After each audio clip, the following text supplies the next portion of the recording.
It's exhilarating. You never get tired of stepping on that gas, and it's always ready to go.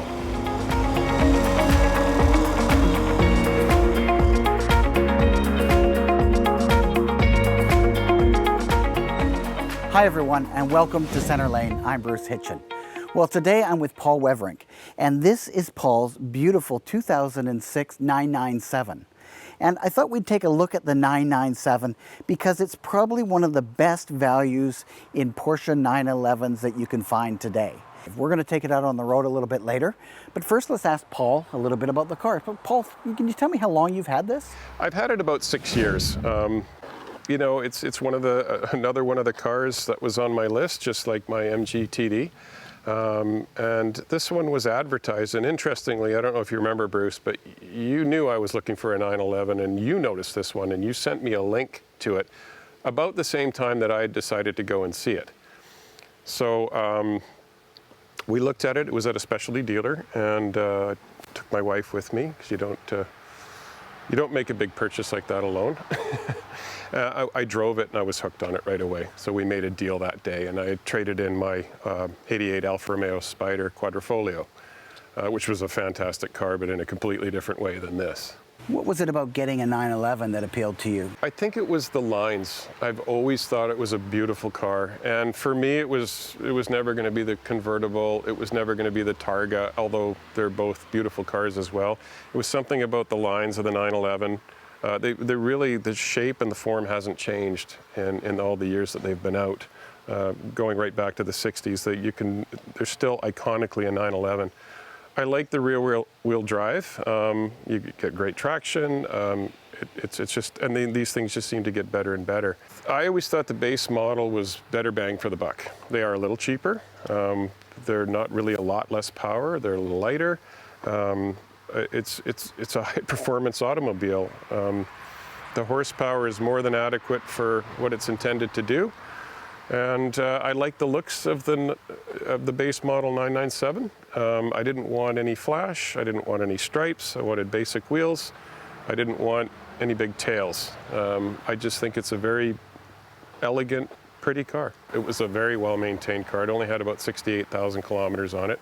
It has about 86,000 now. It sparkled. All the black was black. The leather was perfect. Somebody had really, really taken care of this car. The earlier 996s had some issues with the engines. There was issues with bore scoring. There was issues with the IMS bearing. This has the latest version of that engine, which was intended to resolve the IMS issue. They still suffer from bore scoring. They're known to. I've heard about that. That's probably the only thing you really would have to worry about with a car like this. Other than that, they're pretty bulletproof.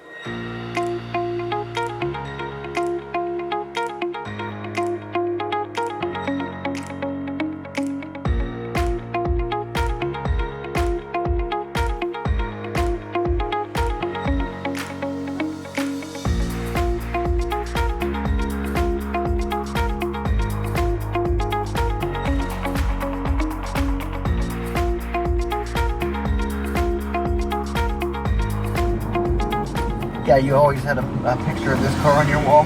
Yeah, everybody my age did, back in the day. So another car that was on the list for me is to have a 911. So as I said, about 6 years ago, I bought it. I'd never driven a car of this generation or with this much performance, and basically said to my wife, I want to go look at this. Can you come with me? Guy threw us the keys. He says, go check it out, have some fun. And I think I was maybe 3-4 minutes into the drive, and I said to her, we're buying this car. It was pretty much that simple. Why did you choose the 997? Well, the 996 was actually a great car. There was a few complaints about it. There's things that people don't like about them. The looks, they had what they called the fried egg headlights, right? Which was, a lot of people don't like those fried egg. A lot of people do not well, like I think that. people associate that with the early Boxster, right? Yeah. With this car, you get a 911 that everybody can appreciate. Doesn't have the fried egg headlamps. Great technology, and still at a decent price, right? Yeah, exactly. And poop. I mean, I could tell when you hit it there. Boy, it's got some get up and go. Yeah, it is. And this is a base model, isn't it? This is a base model. Yeah, I wanted a base model 911. I didn't care about the S. As I said, I mean, for this year, this car is the same weight as a GT3, which is a very, very expensive race 911. Yeah. And you do feel it. It's a little bit narrower. It's a little bit more slippery. It just feels a little less bulky than a Carrera S. Carrera S is faster, and a turbo is insanely fast. But I figured this was the closest thing to an early 911, which I love and still love, and kind of a modern 911 with all those driving features. And the power is intoxicating. This is only 325 horsepower in a just slightly over 3,000 pound car. Right. That's a lot of performance, even by today's standards. Yeah. You know, the car has enough features to make it comfortable. Yeah. For you to go on a long trip, but not so many that you kind of lose the feel of the drive, right? Yeah, exactly. And it's nicely laid out in here. I mean, it's a nice cockpit, isn't it? It's a beautiful cockpit, and I think, they had 50 years to get this right, and these cars get nicer and nicer. Yeah, because if you compare this to a new 911, this is pretty basic, but yeah. Back in the day when this car was new, I mean, this is fantastic, both in terms of its design, but in terms of the quality and the fit and the finish and the materials that they've used in here. Yeah. But I mean, I think what I like about this car, I think one of the iconic 911s was the original 930 Turbo that came out in the 70s. Right. That's the one that really people our age had on our walls when we were kids, right? Exactly. But if you look at the performance, those were still under 300 horsepower, which was insane at the time. Yes. When you consider you didn't have traction control, you didn't have the handling, you didn't even have anti-lock brakes. People got themselves into a lot of trouble with those cars. Right. Well, this car probably has more power than that car without the turbo, but it's got all the management, so it's a pretty safe and stable car, and I think overall a better drive for a lot less money. For sure. And I think that this car is now in the sweet spot of 911s in terms of what you get for the price. Yeah, I think these cars are underappreciated. I think they're a bargain right now. And the good thing is there's lots of them. Well, I'm hoping that you're going to let me drive this car today so I can see what it's like firsthand. Well, Bruce, since you're such a good friend of mine, I would be happy to let you drive this car. Okay.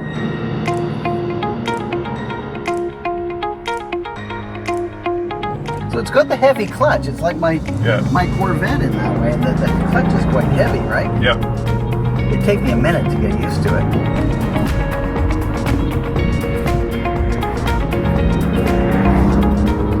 Yeah, well, you can feel the torque right away as soon as you get in, can't you? Yeah.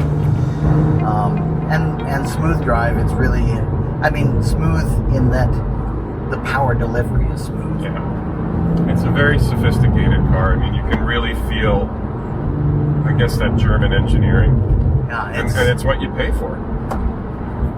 Going back to the fit and finish, it's really quite nice in here. It's got the Alcantara on the headliner. The leather seats are beautiful. Yep.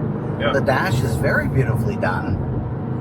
Yeah, and there was not a lot of options on this car. I think the build sheet was the navigation system and the upgraded 19-inch wheels. Other than that, this is a base model stock Carrera. Great instrumentation, very similar to what they're still doing today, right? Yeah. Porsche very much responds to their customers. When you think about it, Bruce, you have a 928. The 928 was supposed to eliminate the 911. It was supposed to replace it. And really, the 928, by design, is probably a superior car to the 911, but people love the 911. And Porsche responded to that by continuing to engineer the car to make it better. It's very hard to lose this car in a corner, even though you've got this big pile of weight on the back wheels, actually hanging beyond the back wheels. They widened the back end, they improved the suspension. And this car, I don't know if you can feel it, but when you drive it, it almost pivots on the back wheels. Yeah. Well, it's interesting. Lexus's slogan for many years was the relentless pursuit of perfection. But Yeah. really, there's no better example of the relentless pursuit of perfection than a 911, because inherently a bit of a flawed design, which they Yeah. have worked every kink out of it, Yeah. haven't they? And Yeah. boy, you can sure feel it, and Oh yeah. how great it drives, right? And it just goes. I love It it. just goes. Yeah. It's a really nice feeling car. And, you know, having a 928, such a different feel to this Yeah. car. Yeah. Completely different feel, really. I love the fact that it's got the stick. Yeah. You know, the PDK transmissions are fantastic. Yeah. But there's nothing like going through the gears and have that feel, right? I mean, I like throwing gears. This year, the 2006, the PDK wasn't available yet. Your choice was this transmission or the Tiptronic. I think for an automatic transmission, the Tiptronic's a good transmission, but it's not a stick. This is the one you want for this generation Yeah. of 6-speed.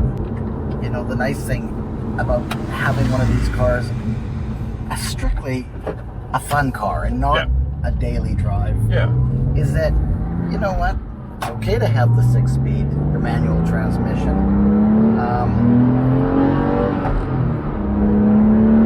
Well, it really takes off, doesn't Yeah. it? Yeah, it does. So you've been telling me to drive this car for a long time, and Yeah. I never have. And it is really beautiful. I mean, just, you know, talk about fun for the dollar. Oh, yeah. I mean, it Oh, puts yeah. a smile on your face right away, doesn't it? Yeah, I mean, Now you I can pick know up. why you drive so fast when I follow you. It's just you want to go in it, don't you? Yeah. It's very, very tempting.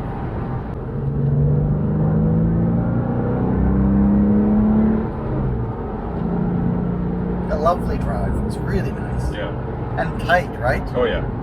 You know, every input into the steering wheel, you feel just the right amount of feedback from the road. Yeah. Yeah, you feel very confident driving this thing. Absolutely. Like, it's such a beautiful drive, you just want to drive it all day long, don't You you? do. Yeah.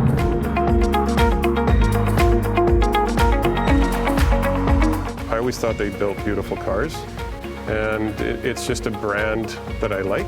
I think there's very few Porsche sports cars that they've ever built that I wouldn't want to own. They all have their charms.